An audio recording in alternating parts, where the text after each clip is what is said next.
This is Passion for Your Passions, a podcast where we talk about the things that have shaped who we are today. I'm Julie. And I'm Krista. And today, it's a media episode again, of course. Today, though, we're talking about our favorite movies. Alright, so there's something that we gotta talk about. I'm gonna have a service announcement before we get into this episode because You stopped story time, and now you're just like, I have an announcement to make at the beginning of this. Okay, this doesn't have to be a long announcement. I think people who are smart will understand this announcement, but I just want to start with this because this has been bothering me a lot lately. Okay, look, I understand sometimes I have things written on my shirt.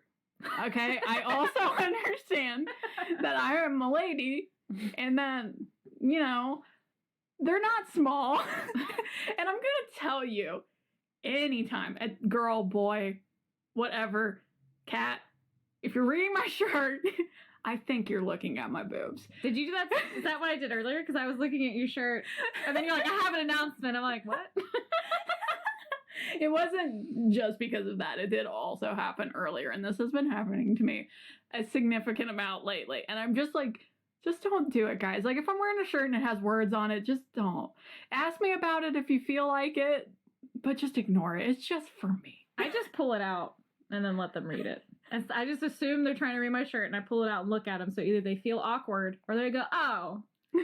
See, that's how I deal with it. Or they just go, oh, yeah, I was looking at your boobs. I mean, that's what their face says, so that I get to know. Because, I mean, I'm a little bigger, so then it's just a bigger problem in general. Look. It's fine. I just wanted to put this service announcement out there because it keeps happening to me, and it's like, I just can't do it.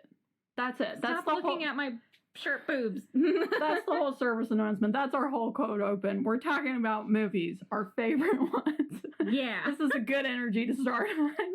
I'm annoyed. Let's keep going. Okay.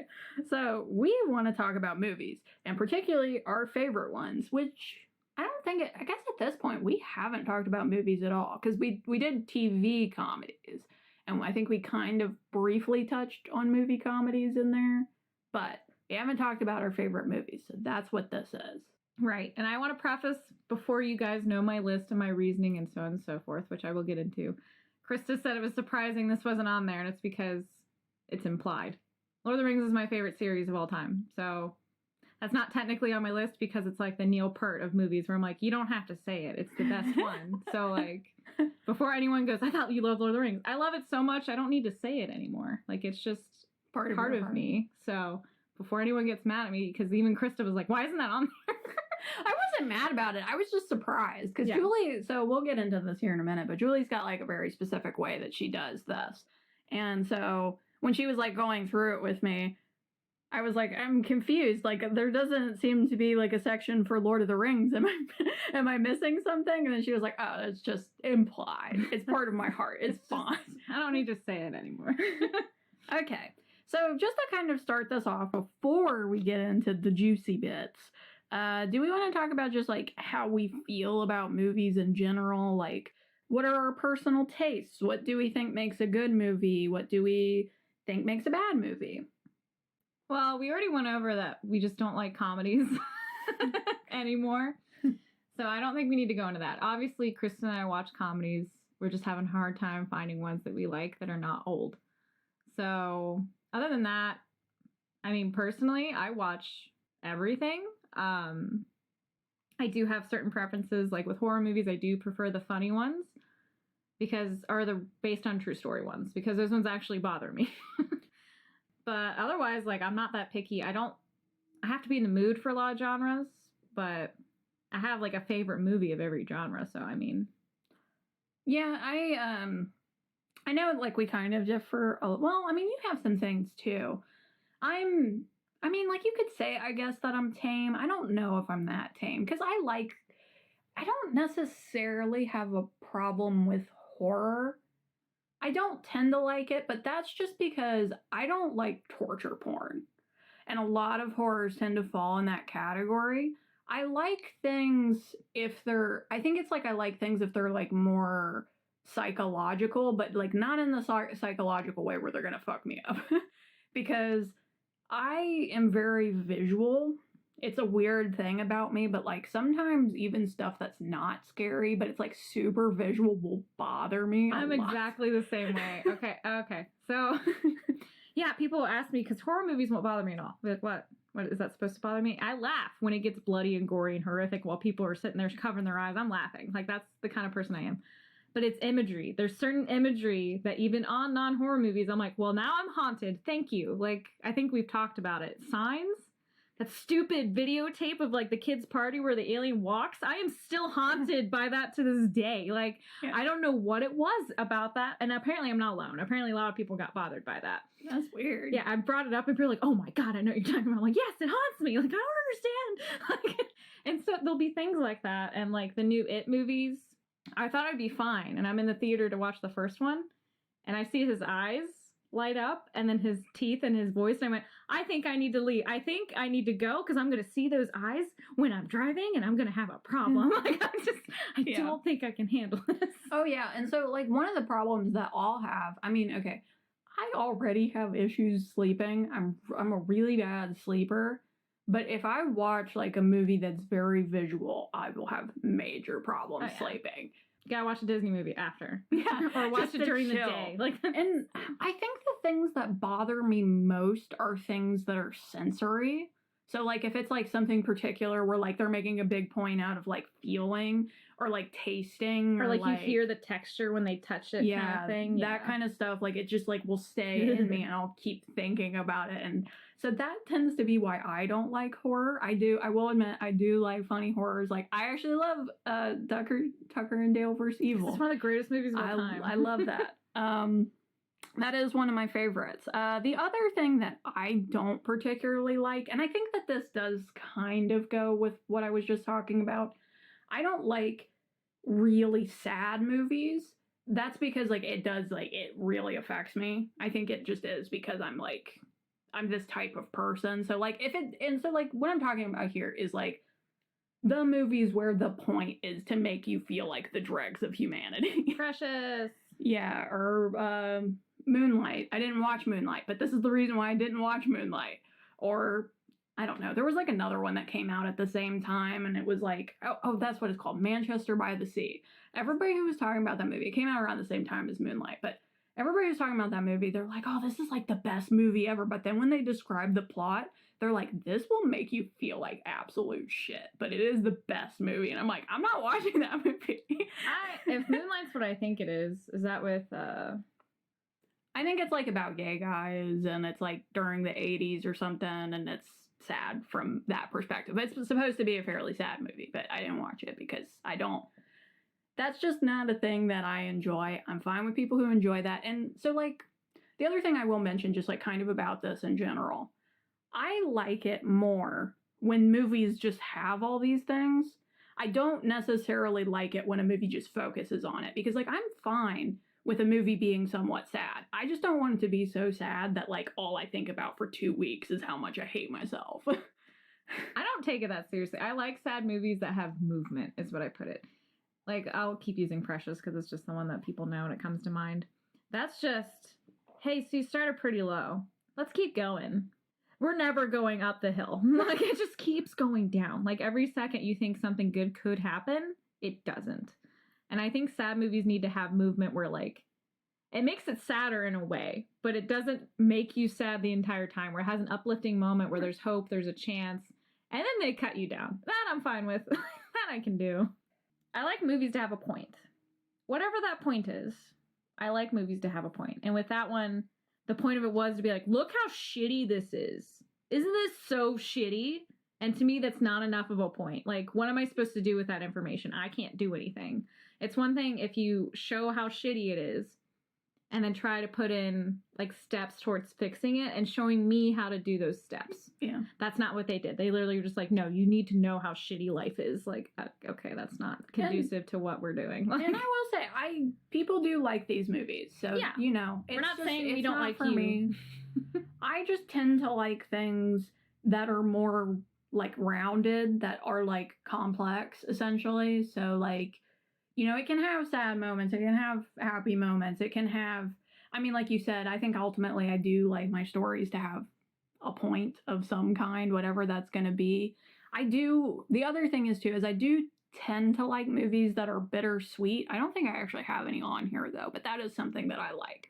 I like bittersweet. Like, I like it like, you know, when like you find happiness, but it's not necessarily what you were looking for, like something like that.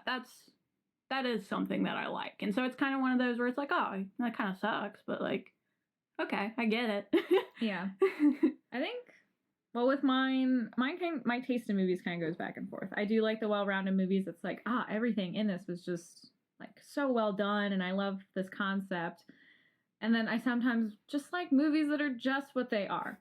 Like, John Wick is an action flick. There's nothing else you can call that. And I love it. I think it's amazing because they steered into it. They weren't trying to be more than what they were. That's when it irritates me. Like with movies like The Notebook. That's just a chick flick. Accept that. Like, just steer into that or do something different. And it's like people make it this huge movie of like, it's so emotional and great. I'm like, it's a chick flick. It's nothing more than that. It's 50 First Dates, but a chick flick instead of a comedy. Just let it go. Like, I don't understand why people are obsessed with this. I don't know. That's still one that I've never watched. And I don't know if that offends people. I mean, our 5 listeners, I don't know if that offends you, but I don't know. We've talked about this before that, like, I do like that kind of stuff sometimes. Like, I'll watch things that are on Netflix that are like chick flicks and this and that.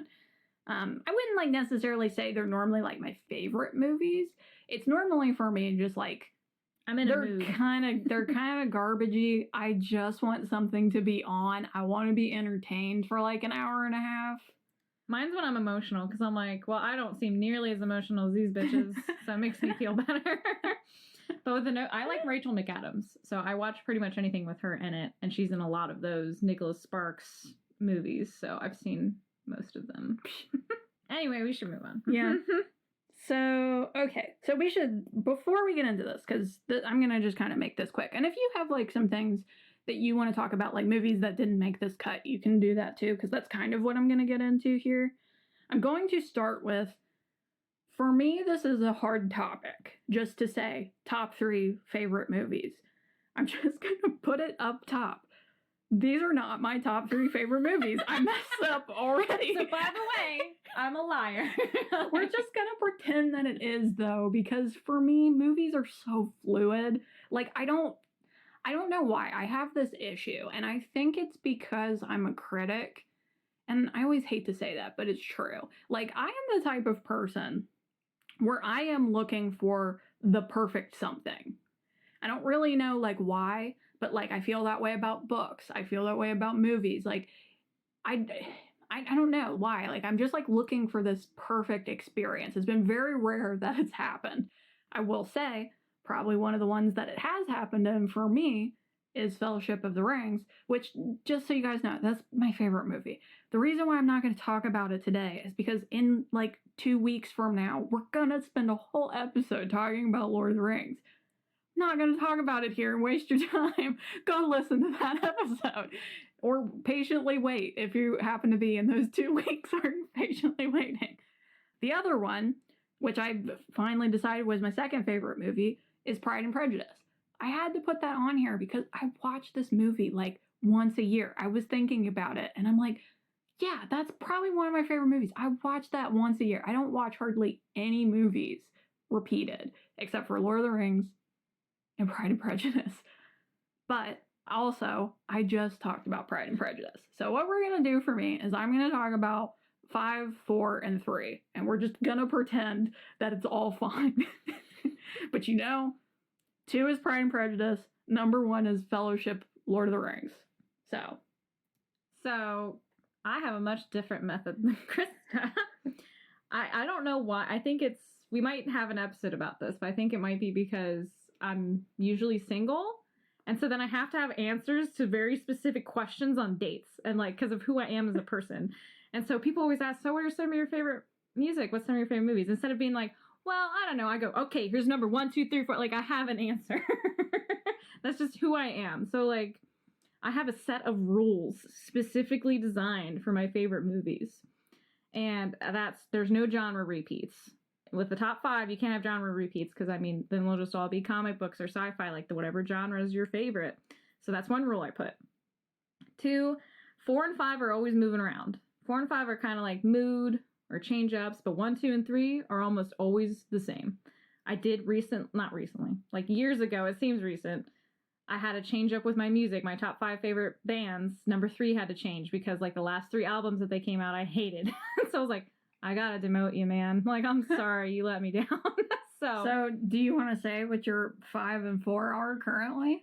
I'm just gonna list a handful that usually rotate in 4 and 5 because, like I said, with the genre repeat, 2 of my favorite movies can be kind of like one genre or the other. So then it depends on like what I say that genre is.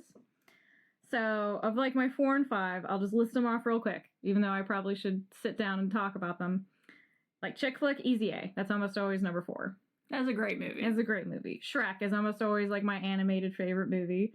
Tucker and Dale versus Evil, we just mentioned, that's that's a comedy, but if I want to call it a horror movie, then that's my favorite horror movie.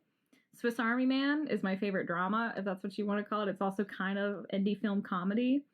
Matrix, that is definitely like one of my favorite movies of all time. If you call it action, I already have an action. If you call it sci-fi, then I might have a sci-fi. Like, it's just one of those weird genre. I don't know what you call that one. That one's weird. Because the same thing for my number 1. It's like a sci-fi action. So they kind of both go hand in hand. Fearless is my favorite martial arts movie.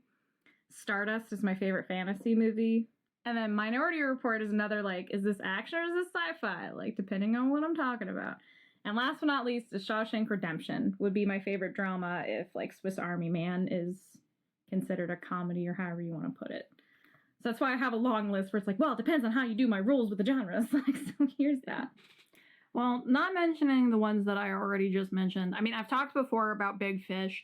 Like I said, I had a deep, like, thinking about all of this. I don't think that Big Fish is actually, like, one of my favorite movies when I, like, think about it. Because I don't think, like, I reach out to watch it very often. I like it.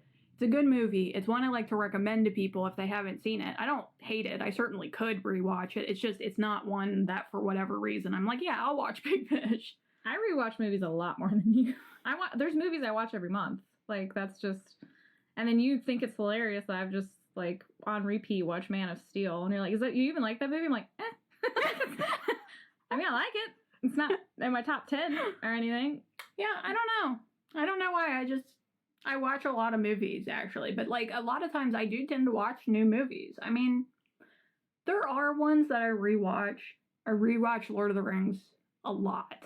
And I, for whatever reason, rewatch Pride and Prejudice and, like, any of the other ones all the time. I don't know why I do that either. It's just every once in a while I'm like, I want to watch this. And then I'll start watching one and I'm like, let's keep going. I do the same thing. When I get in that mood, I'm like, let's just keep watching these. Like, this is the mood I'm in. I don't feel the need to stop. No, you're just going to stop me. But some of my other ones that I just wanted to mention, these are definitely some of my favorites. I love Ella Enchanted. That's, like, kind of one of my favorite, like, younger person movies. I don't really know what category you would put it in. It's, like, kind of a musical, but I wouldn't really call it a musical. It was based on a book. I don't know. I just really like it for some reason. It's really nostalgic. My favorite Pixar movie is WALL-E. That is just, like, one of my favorites. I love that movie. One of my favorite comedies is Forgetting Sarah Marshall. If anybody out there hasn't seen Forgetting Sarah Marshall, I highly recommend this movie. It's very funny, but it's also very endearing, which is the thing I really like about it, because, like, this movie is all about, like, a guy breaking up with his long-term girlfriend and, like, all the pain and, like, everything with that, and, like, for a while he still wants to be with her, and, like, it's a lot of, like, emotion to it, but then it is still a very funny movie. So I highly recommend that one. More recent one that I watched is called Hunt for the Wilder People. So I really like Taika Waititi, which is also why Thor Ragnarok is on this list. Like, I adore Taika Waititi. Hunt for the Wilder People is, like, one of I don't know if it's his most recent movie at this point, but it's definitely, like, I think this was, like, 2018. And this is just, like, this movie gets really into what I was talking about at the beginning, that I like movies that are really well-rounded, because I would kind of put this movie in the category of being a comedy, but then it also hits, like, these really serious notes, and it hits them really well. sometimes the humor is a little hit or miss for me, which I think is probably why it didn't like end up in like my top 3. But I do really like this movie. If people haven't seen it, go see that movie. Me. So, as usual, like Krista's list is like, I don't know, here's a bunch of stuff. I like these. And my list is like, there's a methodical process with this. Like, I will explain it to you so you can follow in my footsteps and be greater thus forth. And be the best movie Be person. the best at answering random date questions. You have to pick genres. Like, there's a science to this. Yes. Okay. So now I think we can get into our favorites. All right, so for my number 3/5, let me just put that out there real casually. 3/5.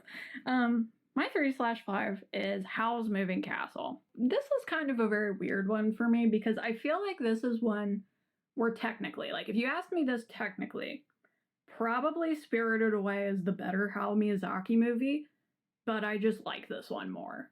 It's kind of a weird thing. I know that like if you ask people what their favorite Hayao Miyazaki's are, a lot of times this doesn't come up, which is fine. I just really like it. I think it's a very pretty movie, and I think that's what gets me a lot. It gets me too in Spirited Away, but like there's a lot of scenes in this movie I just really like, and I think they're really beautiful. Like I love the scene that's in Hal's bedroom, like where it's like all green and it's literally just got like a million little like tic-tacky things all going around and all the little like objects. Oh my gosh, that's like one of my favorite stills of anything ever. I love that so much. I also love the castle. Like I think the castle's really cool. Like it's industrial. It's kind of like, it's not pretty, I guess I would say, but I love the design of it. Like it's really cool. And like when you see it in these pretty places, it's like, oh, the castle. So cute.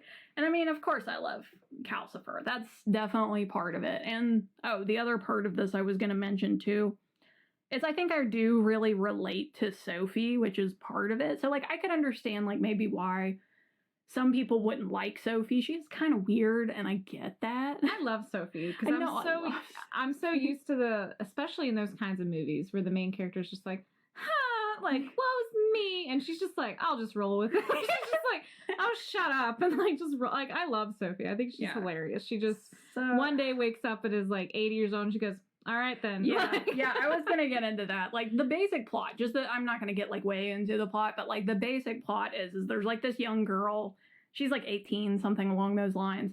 She gets like cursed by a witch, and the witch turns her into an old person. And like basically before that, she kind of already felt like she was frumpy and like she wasn't like a very interesting person, all this stuff. So then when she wakes up and she's an old lady, she's like, welp, might as well make this work. I was already dressed this way. Like she just, like who would do that? Like that's just so out there. It cracks me up. Yeah, and that's just, yeah, I like Sophie a lot. But like I understand like some people, she's not, you know, she's certainly not as badass as Princess Mononoke or like... Who is? Yeah, Princess Mononoke. She like... What? Doesn't like Princess Mononoke like eat somebody's heart or something? Mm-hmm. Yes, pretty badass. Pretty badass. Yeah, so I mean, I think you like this one too, right? Mm-hmm. Yeah, it's one of my favorite Studio Ghibli movies. Is this your favorite, or what is your favorite? Because I'm not sure I know. I still haven't watched all of them. Well, just out of the ones you've watched. All the ones I've watched, I love Totoro. Yeah. It just, I would probably like Howl's Moving Castle the most. It's literally just the scene when May is holding corn and crying about how mean her sister is. It cracks me up every single time. And that's why I love it. Just like, you're so mean! She starts crying and she keeps walking and holding the corn. Like, that's why I love it. Like, it's that scene. I'm like, okay, this is my favorite. Yeah, that's fair. Mm-hmm. Yeah, this one just for some reason really resonates with me. And like, you know, to put an animated one on here, I think this is the only animated one. Yeah, it is. So just for me, I do like animated movies sometimes. And I think like out of all the animated movies that I can think of, this one probably is my favorite. I just like the story. It's kind of like, it goes in the same vein to me as like something like Pride and Prejudice, where it's just like, it's really easy to watch. Like, I don't necessarily care about the plot that much, but it's pretty. I like to watch it. It makes me feel good. That's kind of it. Also, I will throw in a fun fact here. I've read this book. The movie is better. Just FYI for anybody who cared to know. They're similar, but they're also different. And I like the movie better. So Fair enough. That rarely happens. it does. Although It happened twice. you will see a trend in my stuff here because I don't know. I guess sometimes I do this thing where if I like a movie, I will read the book. Yeah, I do the same. And sometimes it works out. Sometimes it doesn't. I will also say, I read the book for Slumdog Millionaire. This is a weird thing. I don't know if people know this. Slumdog Millionaire was a book. I like the movie way better. Well, the book's a lot more graphic, you were telling me. It's like, Yeah. that book is rough. Mhm. It is a very rough read. And it's not necessarily bad. Like, I wouldn't say the book is bad. It's just, for me, I like the movie better. So. The same thing happened with Fight Club, didn't it?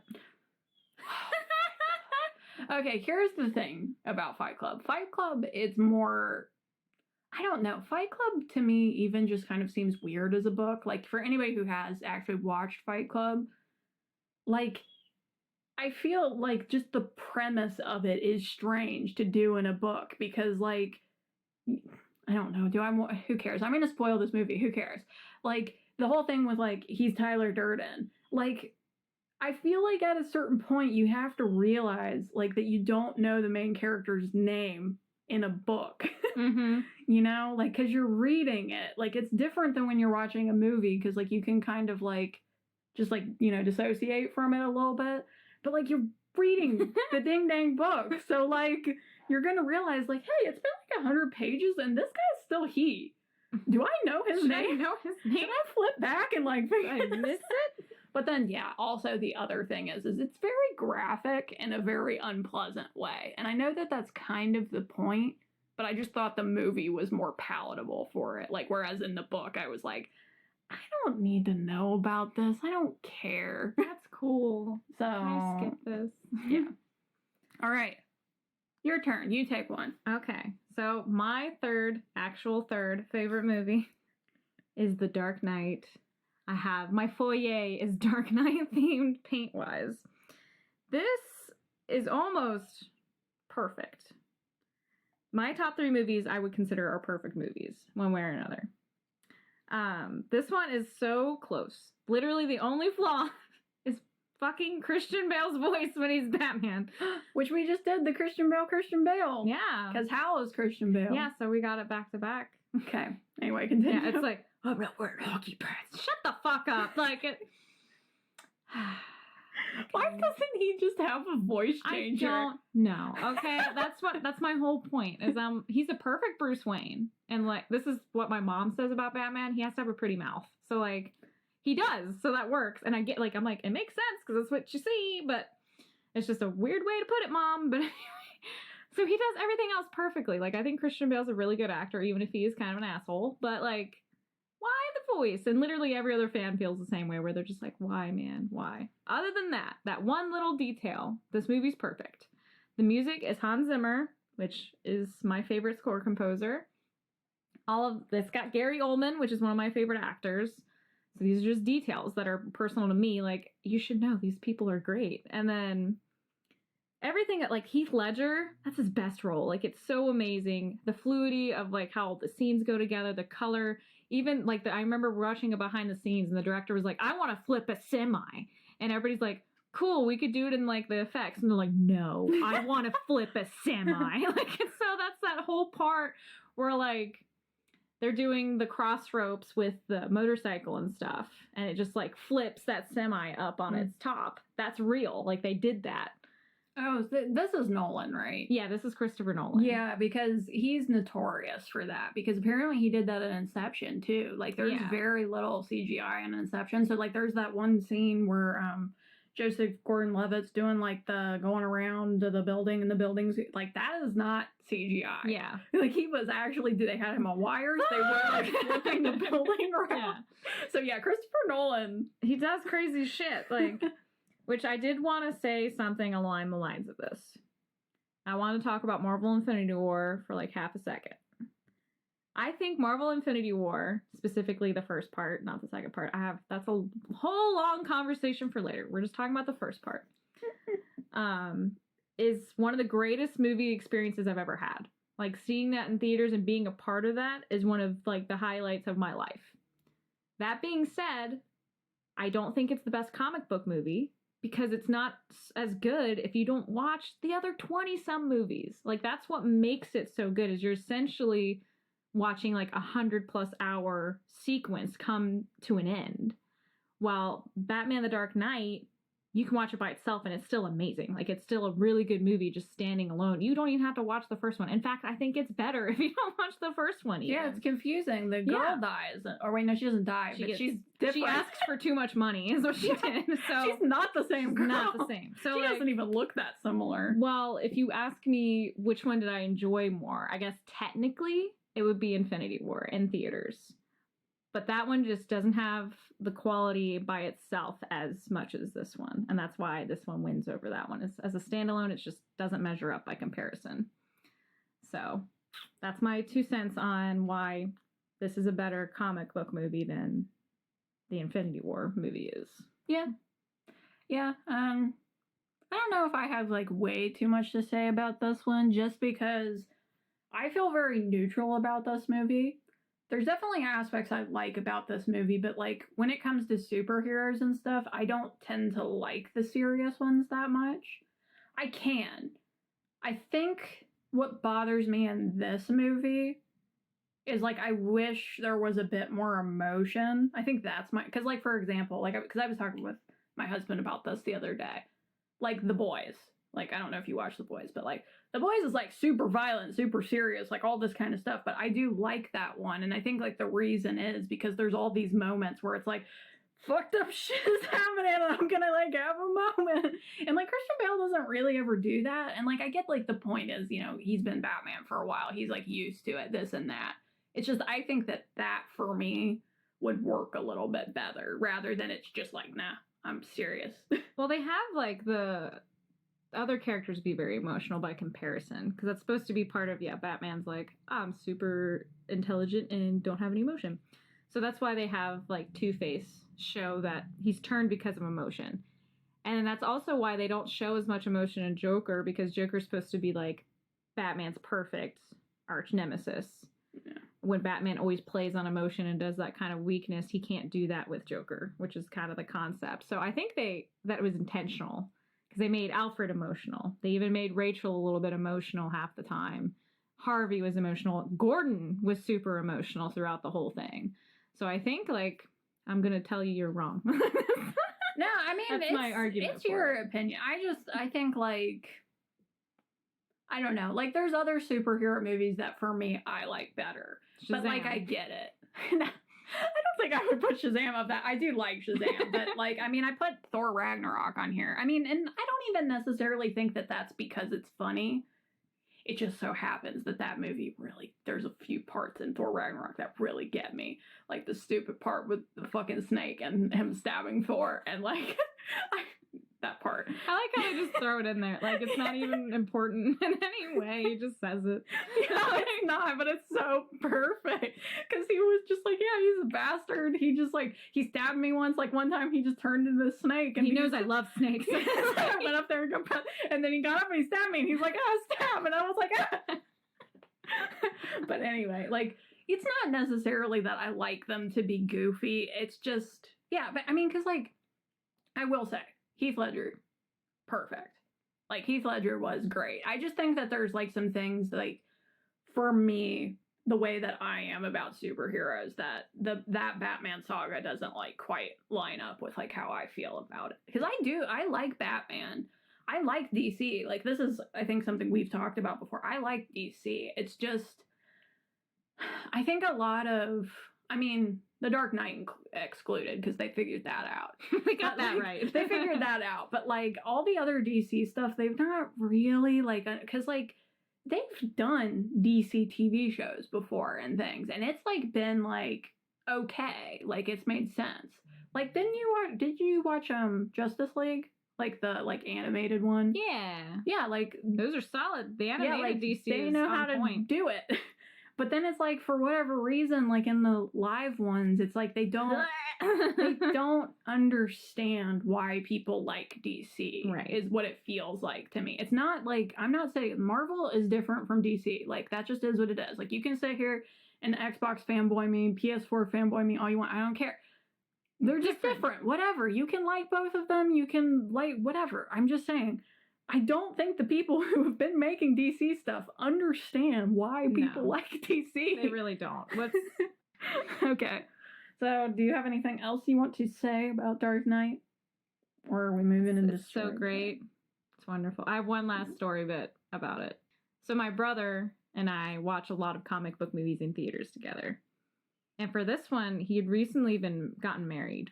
And so he wanted to bring his wife, of course, like have us bond, that kind of thing. So we go, and my brother and I do not talk. We are not movie talkers in any way.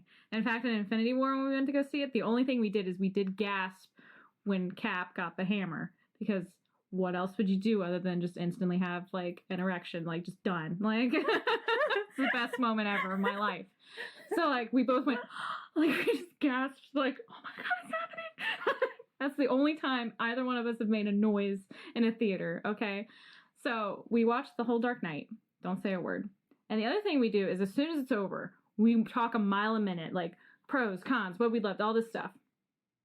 We were dead silent the entire time after watching Dark Knight. We got in the car. We hadn't said a word like the entire time. And finally his wife was like, did you guys like it?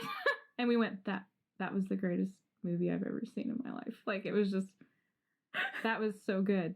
There's nothing to talk about. Like, it's perfect. Like, we just sat there.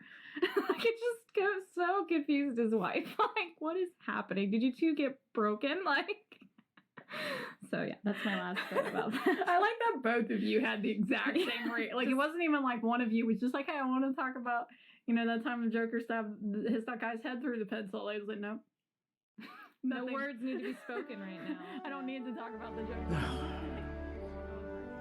Where to begin? Ah, yes. This story time actually does kind of involve Julie, because you were here for this. So, I will say, of, like, all the traveling things that I've done, I've not really had, like, a lot of weird, like, I don't know, like, I've heard before, people will talk about, like, going on a cruise, and it's like, you'll see somebody, like, you'll see, like, somebody you went to high school with, and it's like, what? Like, what are the odds? Like, I've never had anything like that happen. It's like, normally, like, I go somewhere, and it's just like, yep, I'm here, and I go home, and I'm like, cool, that was the thing. I didn't have to think about the real world. This was different. Now, this did happen when Julie and I went to Seattle, and it was also one of the oddest things that happened, just absolutely, because first of all, this was like the day we were leaving. We were in a car getting gas.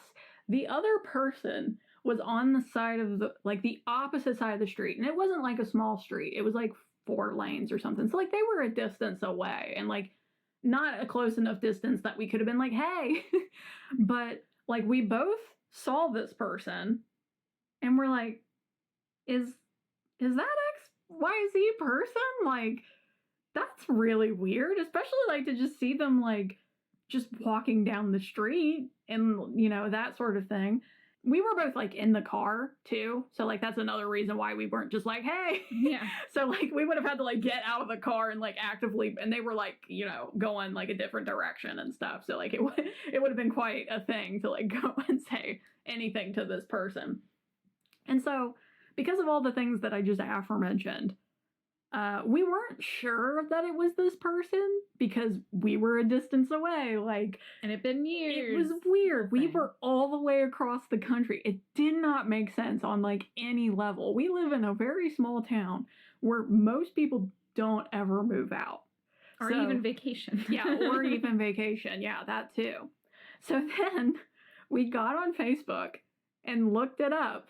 And that person had moved to Seattle, so it was definitely that person. Yeah. And I think even somehow we found, like, not the exact address, but really close. And the B&B we stayed in was, like, 2 streets down or something ridiculous. And we're like, that's unnerving. That's strange. Okay.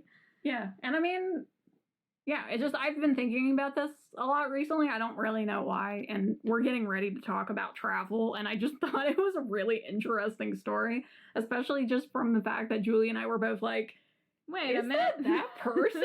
It can't be. No way. And then we both looked it up and we're like, Oh crap! It is. It is definitely that person. Wow. Of all the things.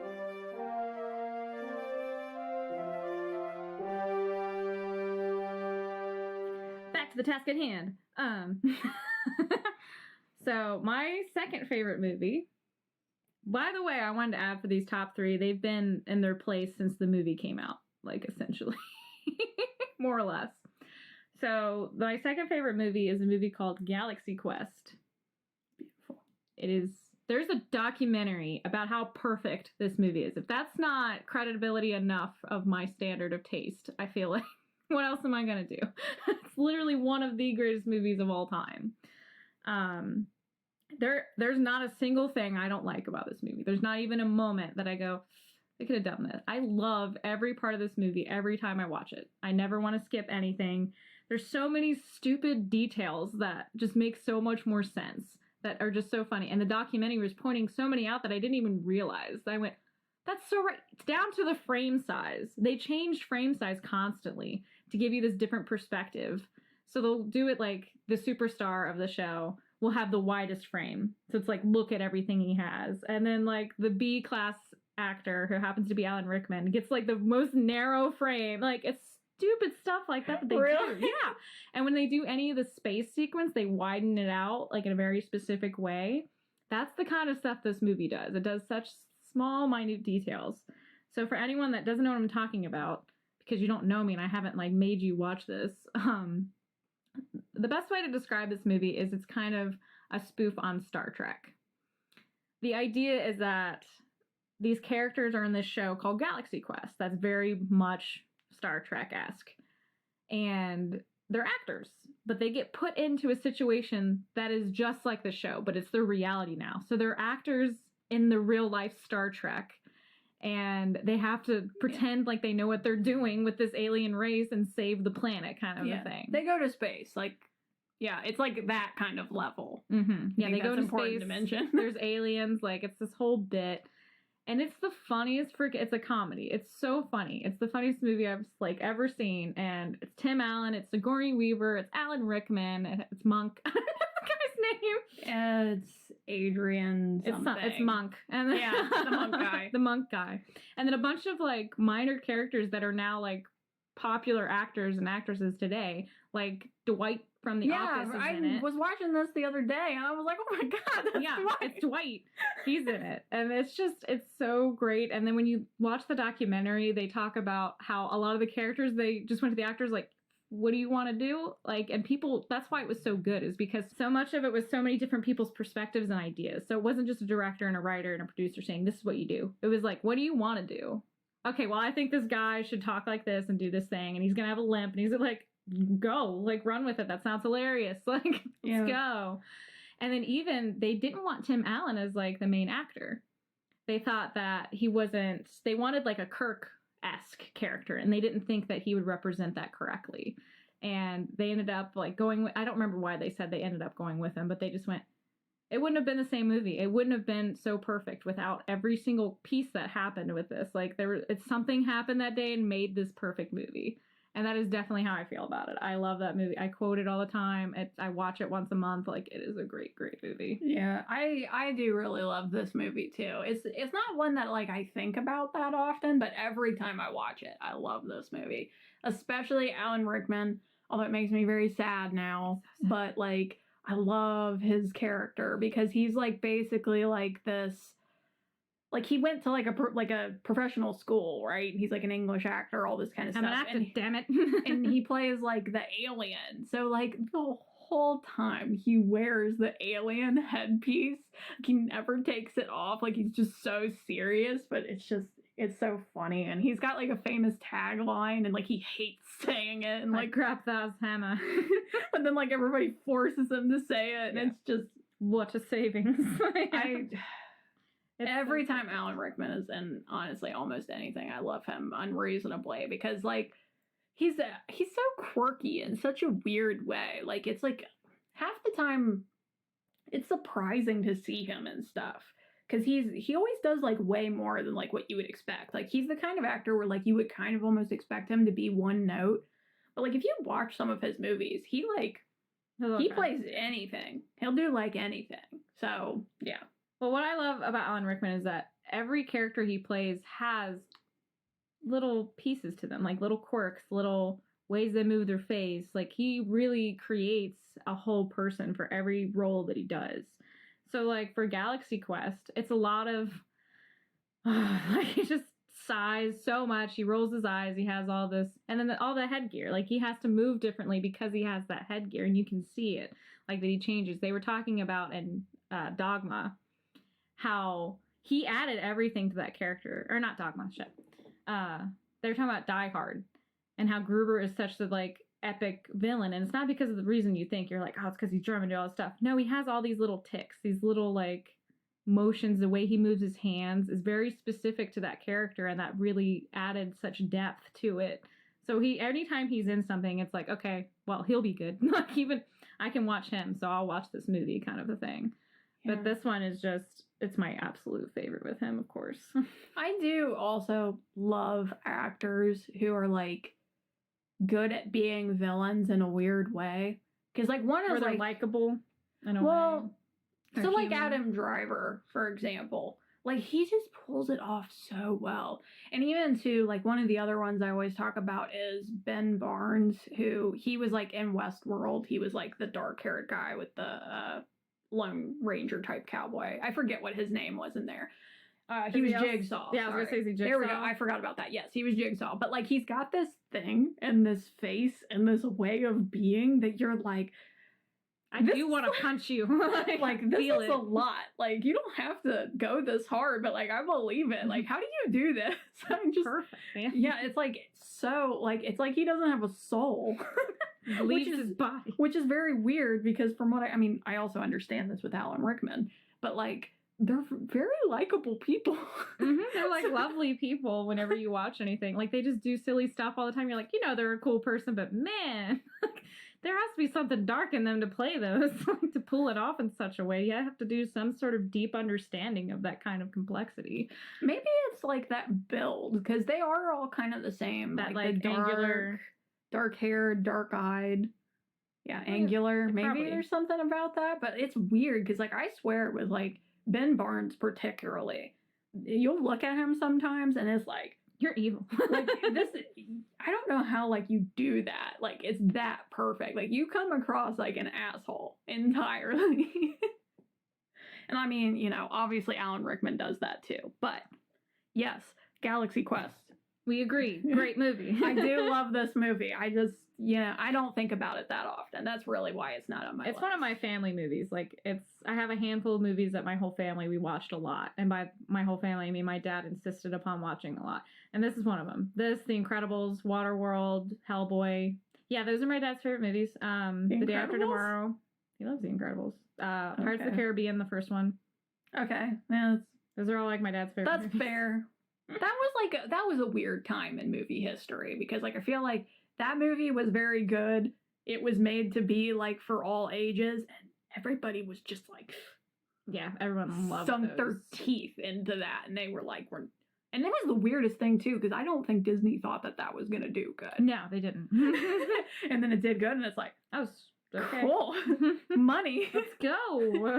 I'm in it now. Do this more often. Let's keep doing them, man.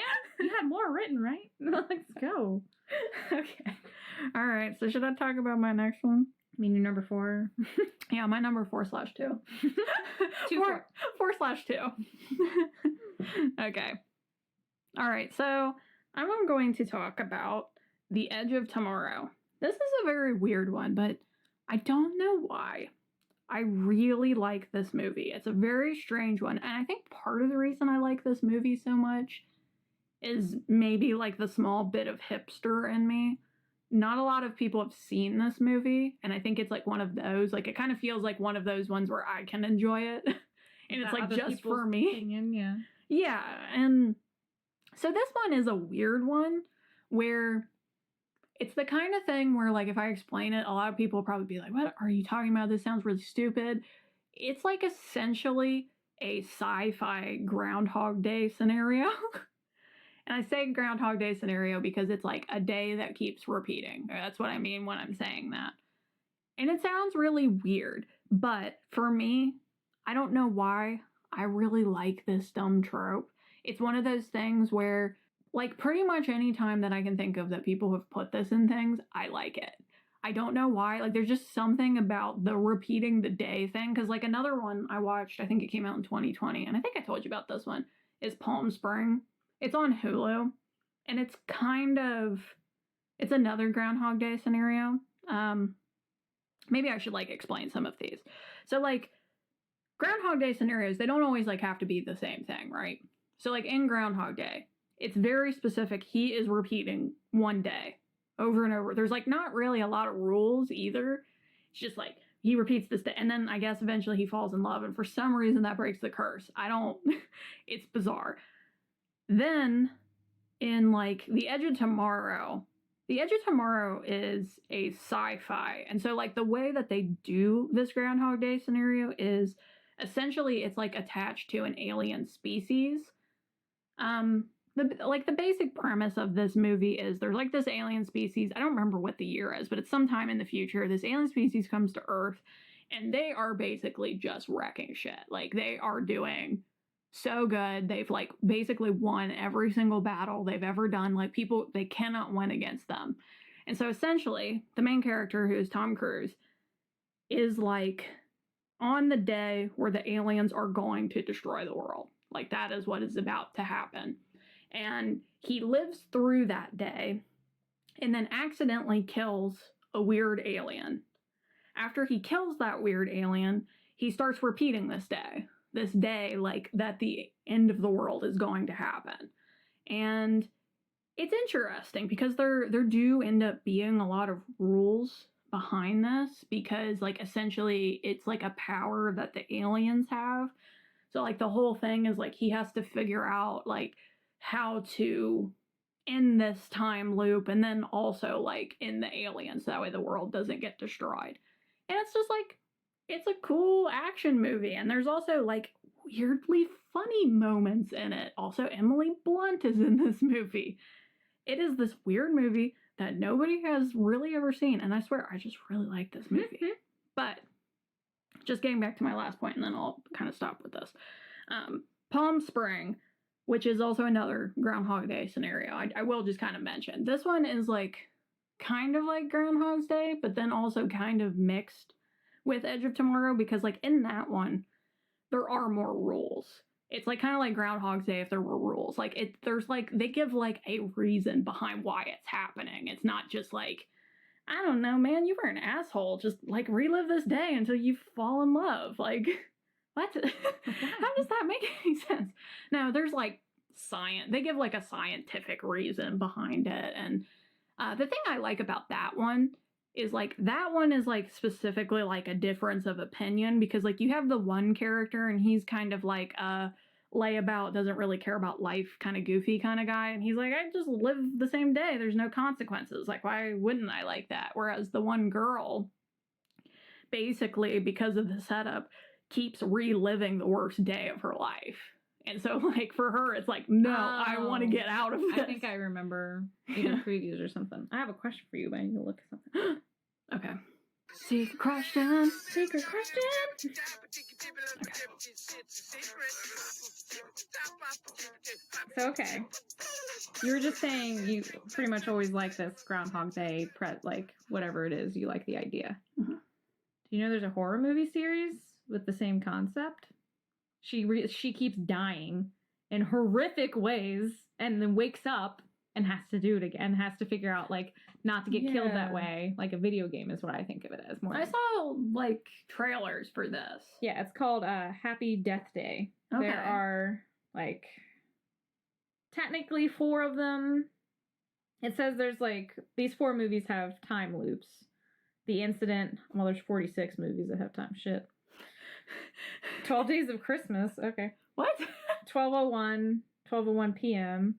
Before I Fall, Blood Punch, Boss Level. All these are, like, mostly slaughtered. Christmas Day Do-Over. And Christmas movies.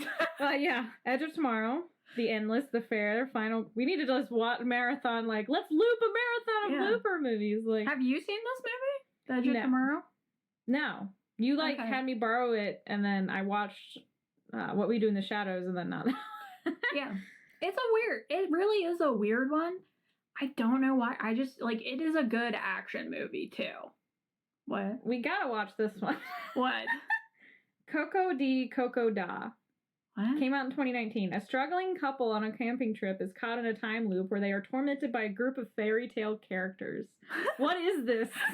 I need it. Like, right? I would even watch probably the first Death Day. I'm guessing they probably, because horror movies are not. Palm Springs. Yeah. I do recommend Palm Springs, too. Like, Palm Springs, it's like a comedy. Like, it's pretty lighthearted. But, like, I really ended up liking it. I thought it was pretty well done for, like, just being a random movie that's on Hulu. Have you seen Time Machine? With, yes. Shit, what's his name? Guy Pearce. I think, like, forever ago. That's another one that my dad watches all the time. That's our family movies. Because his is, like, the idea is he's trying to save his fiancée, and every time he goes back in time, she still gets killed, like, a different way, no matter what he does. Is that technically a Groundhog's Day, though? I don't think so. I think it's just a time machine movie. But it reminded me, because I read another one that we need to watch. See You Yesterday from 2019. The film follows the story of an ambitious science prodigy, whatever, who uses her prowess and capabilities to create time machines in order to save her brother who's been killed by a police officer. As she tries to alter the events of the past, she will eventually face the perilous consequences of time. Same concept, different person. But they didn't put time machine on here. That's why I'm like, why is that one different? Maybe it's because it's not a loop. Maybe. Because, I mean, like, typically in loop movies, it's like, it's like the same day or something. Like, there's like a time period that you just keep, like... Technically, Groundhog's Day is not the first one. Yeah, I mean... Urusa Yatsura 2, Beautiful Dreamer from 84. That sounds like that's probably, like, weirdly horrifying. The student of Tomobuki High School relive the day before their high school festival over and over again. There was, now that you say that, there was, like, another one. This is probably more recent. I feel like I saw one that was, like, kind of like that. So, yeah, Groundhog Day came out in 93. Oh, there's one from 83. Is there, like, an animated one? Like, that's more recent? Because I swear, like, I've seen, okay. So that's the very first one, but it's been released 3 different times. There's the live-action version, The Girl Who Leapt Through Time, which is based on a novel. That was out in 83. And then in 2006, they came out The Girl Who Leapt Through Time and animated.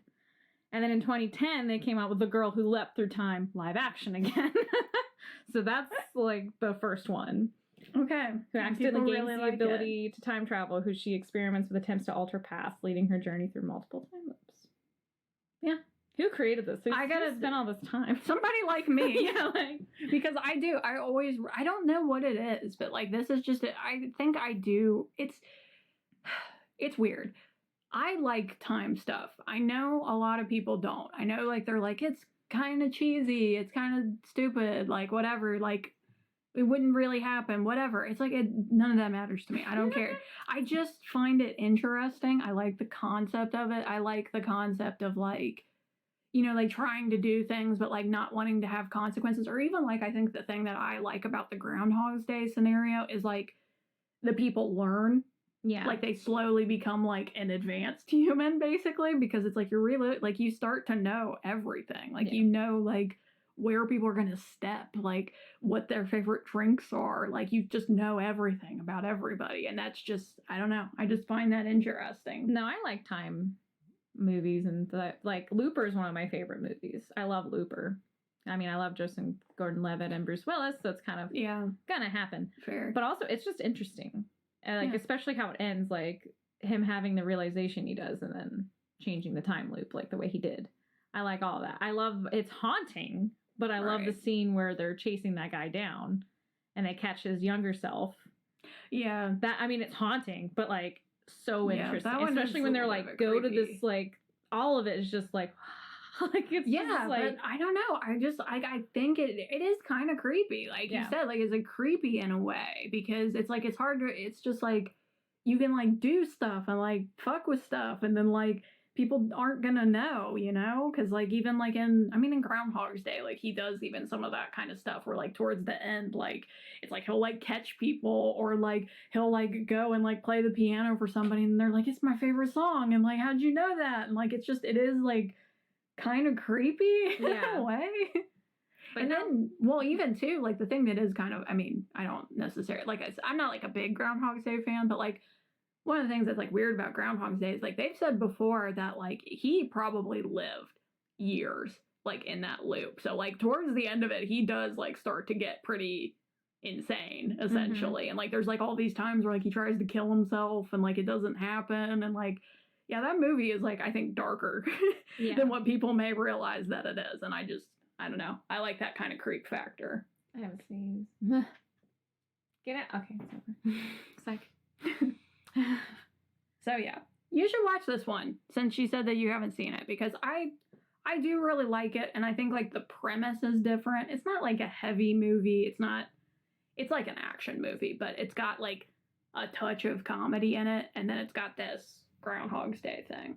Because like it does the whole classic Groundhog's Day thing where like he will start to learn things after a while. So there's like a couple scenes of like him dying. It's so funny. Like one of the ones, which this happens really early on, so I don't think it's like a super spoiler, but like basically one of the first things he has to figure out is like, because he's in the military, so like he can't just leave very easily, because they'll be like, dude, what the fuck, like you're in the military, like you can't just leave here, We like, own you. yeah. Come on. So like he has to basically like sneak out of like doing drills and stuff. So like he starts like doing this thing where he's like, okay, if I go here and I roll here, there's like a truck and it'll appear at this time and I'll be under the truck and they won't be able to see me anymore and then I can roll out. So like one time he does it and he gets run over, and then like the drill sergeant guy's just like, like what the shit? It's pretty good. Yeah. It's a good movie. So watch this one. Also, fun fact, because I said that there was a theme behind this. This is based on a manga. The manga is called All You Need Is Kill. I don't know why. It's kind of odd, but that is what it's called. I didn't read it though. So I have no comment though. I just think it's weird that it's called All You Need Is Kill. I don't know what that means.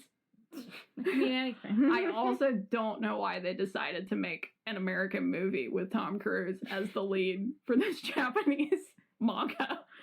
That like He's like the most American you can get other than Bruce Willis, I think.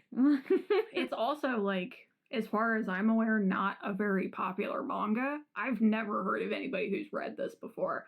So it's just weird to me that this happened at all. So, okay. Drum roll for my number one. I mean, I know this one. I would know this one no matter what. Everyone should know this one about me. Yeah. My ultimate favorite movie has been, since I've seen it, which was at birth, I feel like, is The Fifth Element. There's no better movie. If I had to complain, I would say someone who's never seen it, that watched it today, it would seem dated. But like that to me is not really a flaw. Like it's not like it came out yesterday. It came out decades ago. Like it's gonna be dated. Do you know when it came out? I can find out. I know it was the 90s because I mean Bruce Willis, but Yeah, he does look rather young. 97. Rather spry. Okay. Yeah. This movie came out in 1997, which anything near 2000, I'm like, that's not that long ago. Fuck, it is. Like, God damn it. But anyway, yeah, it came out in 97. Just go watch it. Like, I can't really, there's nothing to talk, just go watch it. It's the greatest movie of all time, so I have decreed. The humor, the music, the actors, everything about it, the fantasy, it's all great. Like, there's a dancing, singing opera diva, while also a bunch of ugly aliens are getting their ass kicked. Like, it's so great. Everything about it. Bruce Willis. And then my favorite character is Ruby Rhod, who is played by Chris Tucker. And he fucking nails it. It's this character you can't even describe. It's so amazing. He's like the host of this broadcast television show / radio that kind of like streams live. And he's making commentary on all the fucked up shit like going on.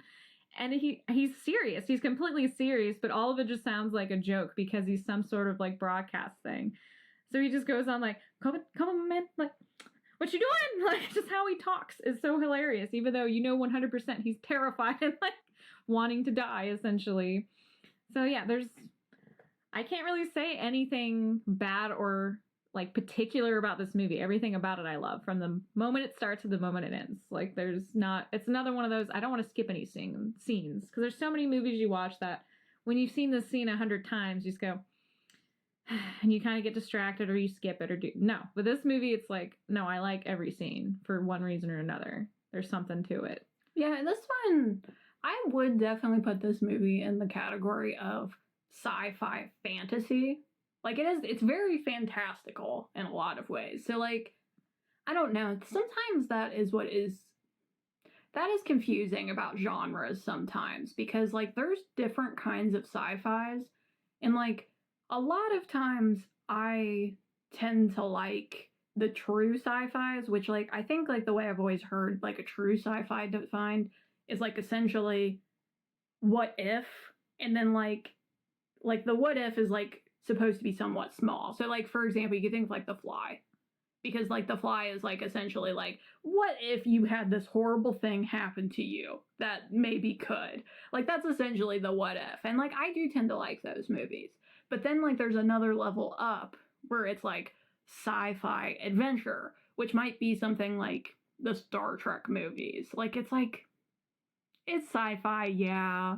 But, like, also, it's probably an action movie. Like, what else would you call this? Like, you can't really just say it's just a sci-fi. I was just having this conversation because someone was telling me they don't like sci-fi. I went, you know what's hard about sci-fi? It's like 2 genres. It's always 2. Because if you let's take Fifth Element, let's take Star Trek, and Ex Machina. Do any of these movies seem like they'd correlate at all? Like, other than there's elements of fantasy or, like, the sci-fi concept of space, but even Ex Machina doesn't have space in it. It's just about, like, AI. Yeah, so, like, to me, Ex Machina is, like, what's considered to be, like, a true sci-fi. Yeah. Like, just sci-fi. That's just the word. So, like, you know, like, the movie I'm going to talk about next, you could put in that same category, too. Because, like, it's not really fantastical. Like, so, like, once you start getting into that element, so, like, the next kind of step, like, I would say there's sci-fi adventure. And then, like, the third category, which Fifth Element kind of goes into, is, like, sci-fi fantasy, which I would also put Star Wars into this. Because it's, like, so over the top. Like, it's, like, basically not grounded in reality at all. That it's like, okay, yeah, technically this is a sci-fi, I guess. But, like, you might as well be playing Lord of the Rings here. Come on. Like, that's what this is. How I decided to, like, level it off in my head is tangibleness. So, like, Ex Machina could technically happen tomorrow. That's so tangible. That's, like, right next to our doorstep, okay? And then you take Star Trek. That could happen, like, in a way, in, like, so long from now. Like, there's science behind it. There's ideas and concepts in science. People have thought this out. And then you take Star Wars. None of that would ever happen, and it's a new whole world. It's a whole thing. Like, there's no science. Like, this is just something someone thought up, and it wasn't medieval, so now it's sci-fi. Like, that's the levels to me. Like, this could happen tomorrow. I guess that could happen in, like, hundreds of years from now. Or within, like, that long period, and that's not real. That's nothing. That's just fantasy, but portrayed as sci-fi for some reason. Yeah, and I mean, there's nothing wrong with any of these. No, I mean, love like, sci-fi. I just said my Edge of Tomorrow is a sci-fi Groundhog's Day, so, like, I love what you sci-fi, want. and that's part of the reason why I love it is because it's so diverse. Like I just said, I wouldn't put Ex Machina and Fifth Element in the same category. Those are 2 totally different movies. I love both of them. But it's like, they're not even close to, like, anything similar. This is why I loved when I learned the term sci-fi fantasy. Because sci-fi fantasy is a thing. Like, that is what it is. Think of Star Wars. Sci-fi I mean, honestly, Star Wars, they basically are space samurais. Like, it's like, come on. It's like medieval stuff, but in space. Like, sci-fi fantasy. Just burn it into your being. It's what it is. Yeah. No, but I mean, I do like this movie too. I think it's again, it kind of falls into, like, a similar category as, like, Galaxy Quest to me. I don't think about this one super frequently, but, like, I do like this movie. It's just, I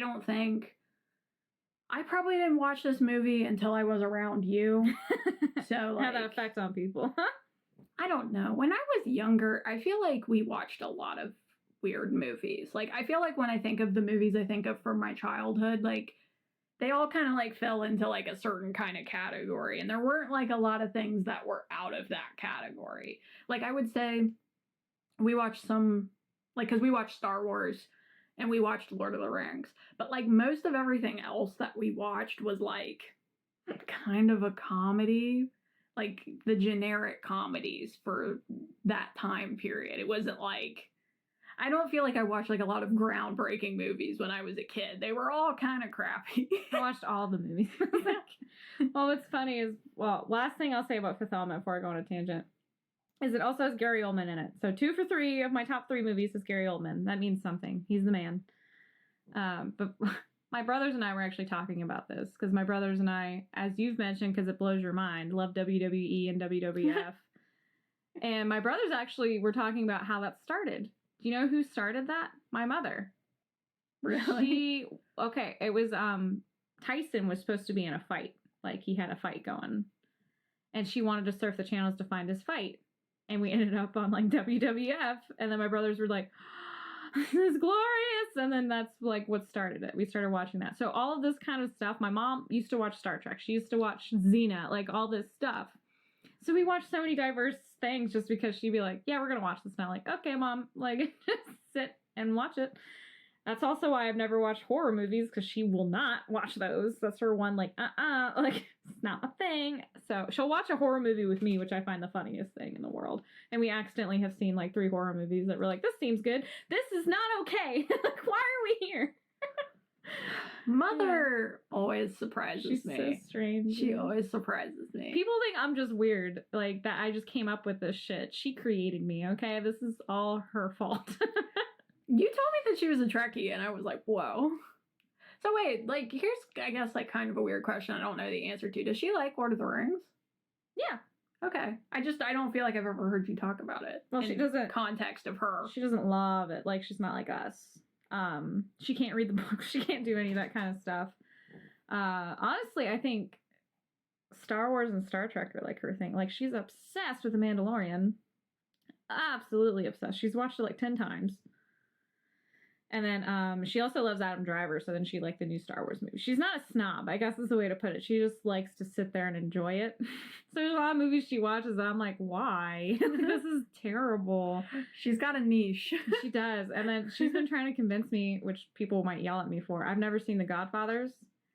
And she's just like, Julie, you gotta watch it. I'm like, I just don't care. Like, I've never cared about that genre. Any criminal bullshit is boring to me. Like, I just don't find it interesting. The only one I like is Gangs of New York.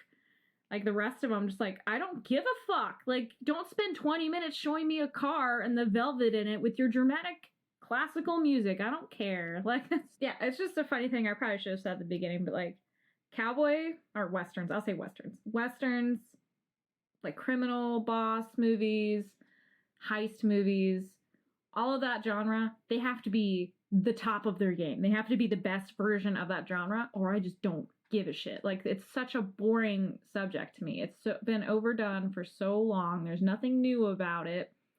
Like, it has to be exceptional. And then I'll talk about it all day. Like, Tombstone, I love that movie. It's a Western. Hateful Eight, another great Western.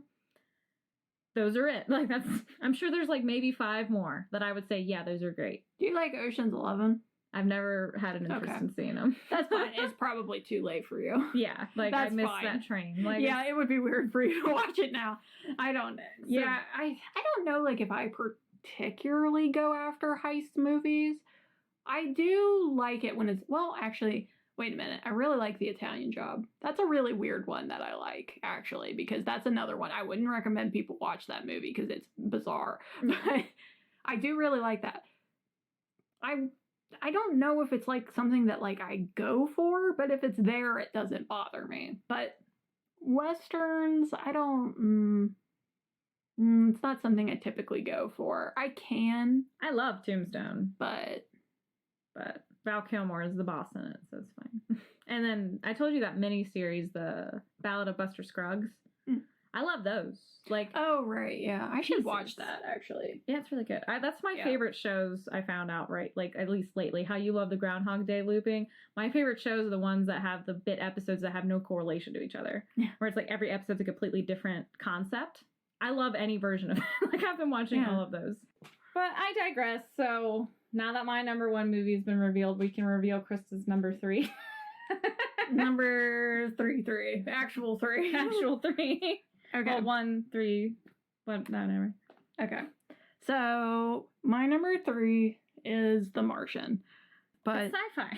yeah, it's sci-fi, but probably more like true sci-fi, because like this could happen. Like, it's just like essentially the premise is they're going to Mars. So like this is like the future of some sort, like, I don't know, 50 years or something in the future.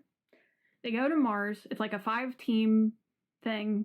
They're like supposed to have spent more time there, but basically shit goes really wrong and they have to like abandon. So when they abandon, they lose one of the people, and because of the circumstances, they think that he's dead. They're like, okay, well, we can't all die here because that would suck and be bad for morale or whatever. So they get on the ship and they leave. Like, they hightail it out of there. But it turns out that guy didn't die. So he wakes up. The whole event is over. He goes back to like their little habitat place. He patches himself up and he's like, oh shit, well, I guess I gotta survive. That sucks. And so like that's really like essentially what the gist is. It's like a survival thing, but he's in space. And one of the reasons why I really personally love this movie is this is probably one of the most scientifically accurate movies that you can watch. Like, there's only, from what I understand, what I've been told, there's only one part of it that is inaccurate. And actually, it's kind of funny because the part that's inaccurate is the premise. Because apparently it like has something to do with like the atmosphere on Mars. The reason why they have to evacuate is there's like a bad storm. That wouldn't happen except for extremely rarely, like just because of how the atmosphere is on Mars. So like that was like the only part that was like scientifically inaccurate. Like everything else is that he does is like very scientifically accurate. And like you don't see that in any like something like gravity. Gravity, there's all kinds of like weird inaccuracies. Interstellar. Yeah, like even like when she's like floating around, like her hair is like not floating the way it should be, and like things like that. Like Neil deGrasse Tyson's like he's talked about this stuff, but like The Martian is like very accurate, and I love that. But not even just that. I mean, you know, being all emotional because I'm a scientist, you know, blah blah blah. Whatever, Krista. Nobody cares. I care. I care. I like how real this is, with it being a good story. Like, there's a lot of parts where he just fucks up, or like they do eventually have some parts that involve NASA, or NASA just fucks up, and like it's so hard on him, like, because he's like so far away, like he's on Mars, so he's like, I'm gonna die here, and it's like, what am I gonna do? Like, I'm just gonna starve to death. Like, that's what's gonna happen. Slow, sweet. Yeah. And then like one of my favorite parts about this movie, I have to mention this because it's like so meaningful to me. Like, so I'm sorry, this is a spoiler. If you don't want to be spoiled on The Martian, which let me tell you, just watch this movie. I love this movie so much. Watch this movie. If you don't want to be spoiled, skip spoiler, skip like a minute. At the end, so like there's the part where like he's talking to the people and he's like about to go back to his people before he goes back to Earth. So like Matt Damon, when he was like filming this movie, he didn't see like any of the other actors basically. He was like basically alone like the whole time. So when it got to that part where like he like actually met them and was like gonna go back and like see all of them, like he cried, and like that's in the cut, like you see him cry, and it was just because he was so emotional, and he was like thinking about the guy, his name's Mark Watney. He was thinking about like Mark Watney like being all alone, and like he's been alone for like years at this point, and like he just like he got emotional and cried, and it's like just like one of my favorite like little trivia bits, because it's just like, yeah, like this situation sucks. Like it's like the worst, and like they do a good job of making it, you know, pretty humorous, pretty light, but like there is all this stuff where it's just like at one point they try to send him food because that's like the hardest thing that he struggles with, and the spacecraft blows up.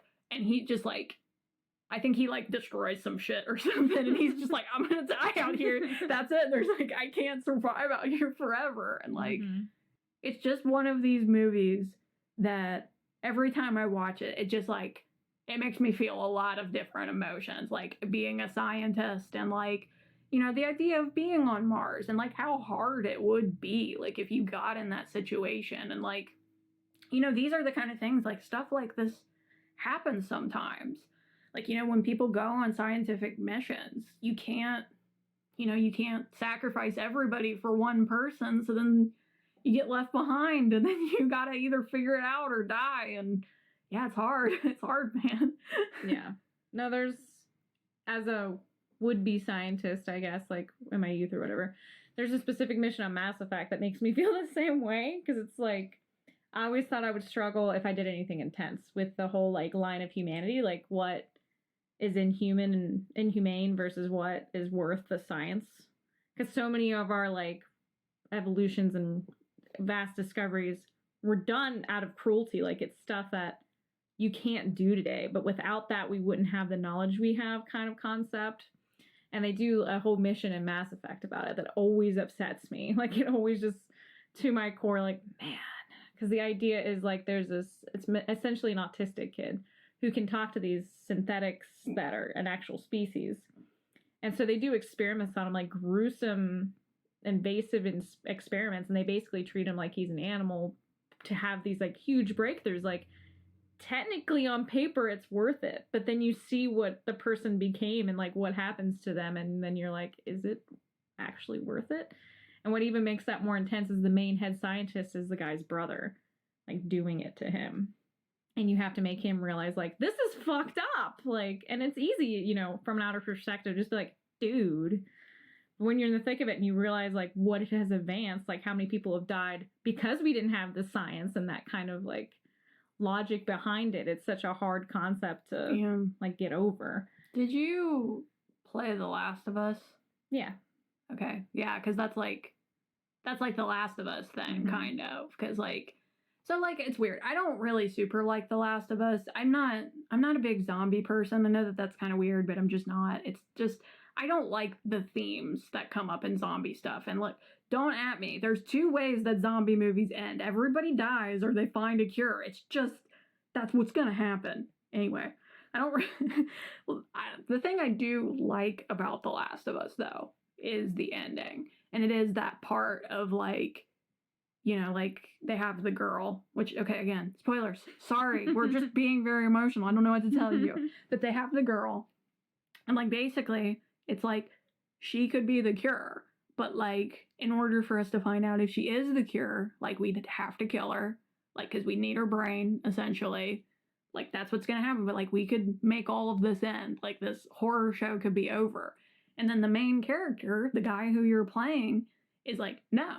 I'm not going to let that happen. So then he kills all the scientists and, like, takes her away. And then, like, basically at the end, she's like, hey, like, about that. So, like, was I, like, the cure or something? And he's like, no.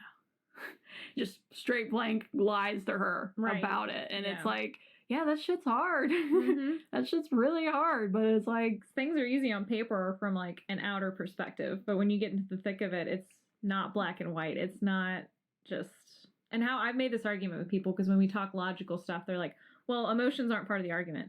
I like to say, we have emotions for a reason, like, so we should probably use them in argument. Like, obviously, I don't want someone screaming at me and being like, well, I can't see past this because of my life. Like, that's not what I'm talking about. Like, emotion has a purpose in our cognitive thinking.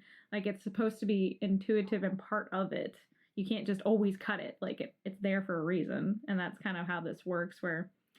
yeah, I could save the whole entire race by killing this one girl, but then I'm killing this one girl that I really care about. It's like, I should just do that. But no.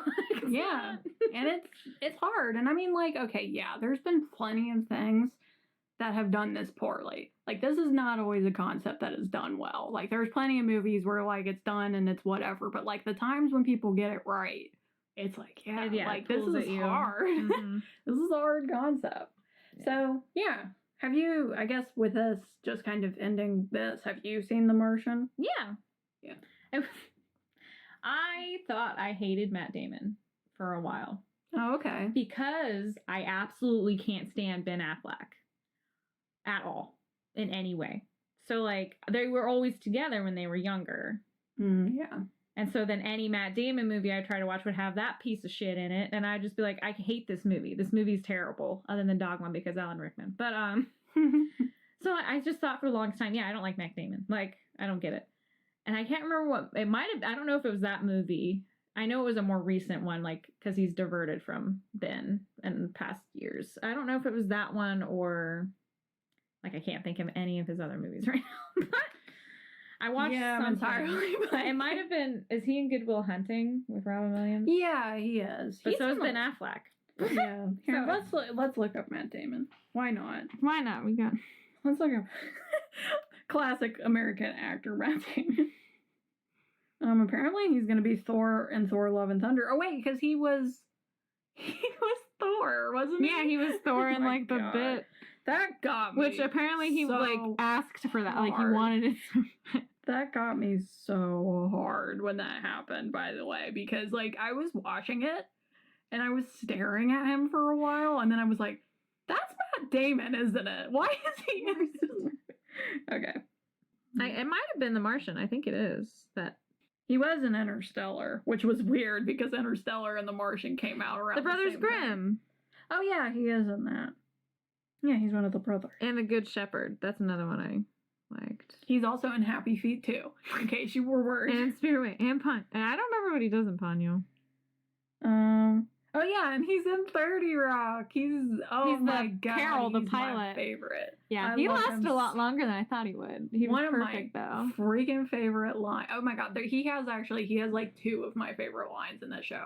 Because one of them, no, it's in the same freaking episode. Because there's like this part where like they're showing like Liz and him are both like really stubborn, and so I knew you were talking about that scene because I love that whole like. Because he's just like, she was like, you're so stubborn. You built that bookshelf incorrectly. And he's like, no, I wanted all the books to fall out. Or the other one was like, when they're like trying to threaten each other to get off the stupid plane. And like, I think like he grabs somebody a gun. and then like No, he grabs the gun out of the like flight marshals and she's like, you'll have to go through this. Oh yeah, he's like, I will whisk you. Yeah. And she's like, you'll have to go through this old man first. It's the best. One of the best that episodes. episode. Oh my God. That episode is so underrated. That's one of my favorite episodes. Yes, but that is Matt Damon. Yeah. I don't know what it was that changed me. I don't know if it was that, The Martian, or Brothers Grimm. I never realized it's him and Heath Ledger. Like, they just don't seem like themselves in any way. So then I'm always like, right. Like, that's them. Yeah, they were made up kind of weird. Yeah. They look and that very movie different. is like kind of weird in Very the way good it's movie. stylized. I love Yeah, but that it's like movie. sometimes like they do that, like they'll make the actors like not really be prominent, you know, and it's like because of the style. And I feel like that movie's like that. Mm-hmm. So, okay, yeah, cool. Now, I just wasn't sure. I hadn't really ever heard you talk about that one specifically. Oh yeah, and then I have to do my last little bit about this. Fun fact, this is a book.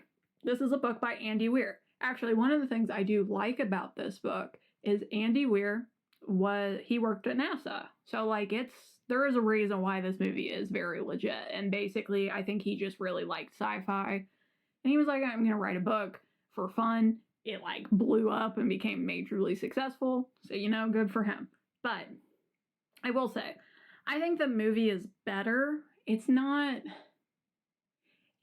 that far off. It's just in the book, there are a few more scenes and like it didn't need them. Like the scenes that they took out of the movie, it was like, okay, yeah. Because like I remember reading them in the book and I was like, oh my God, I don't want to do this anymore. Like I was like, just get off this planet. Can we just die already or something? Yeah. An alien pop up, something. Okay. So that's it. Do we have any other final points or are we just done? Watch all the movies we've talked about, even when we just offhand mention them. Well, I mean, maybe like don't watch Born Identity unless you want to. Yeah, that's up to you. I've not seen them. I don't think I've seen all of them. I assumed we were going to cut that part, so. Well, now we can't. You know what? No, you just cut all this. Like, it's easy. Do it all the time. Well, I'm just saying, we, like, mentioned a bunch of weird movies offhand. Well, like, I didn't mention any I didn't like, though. You were, like, talking about some Westerns and, like... I didn't say that I hated. I just said I don't like Westerns, aside from these, like, 2. And then you mentioned The Godfather, and you haven't seen The Godfather. Are you Yeah, telling people to go watch it? It's apparently one of the greatest movies of all time. When you look up the top 50 list, it's always top 2. Julie says go watch The Godfather. Even though I won't. This was Passion for Your Passions, where we talked about our favorite movies. On the next episode, we're talking about traveling. Summer vacation.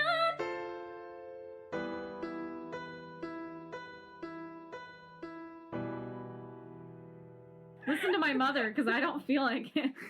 My mom has literally, this has happened. We were like, went to go get pizza at a fancier place. And she was like trying to hit on this guy that was serving us with me by telling both of us we need to watch this movie. And I didn't understand what was happening. She was like, I don't remember, like, I think we were just talking about stuff because it was just her and I. And the kid comes up. I say kid, he might have been my age. I don't know. He seemed younger. He came over and he was trying to be friendly because he's a waiter. I didn't read into it, but she did. And then she's just like, let me stop you. And he like looked at her and she's like, have you seen The Godfather? And he said, no. And she went, I think you both would really like it. And I was like, why is he in this now? Like, why are we watching this movie now? Like, this is the thing. You don't know this guy. Like, what has happened? And she's just like, I know it's dated, but like, I think you guys would really like it. It's a really good I'm like, you don't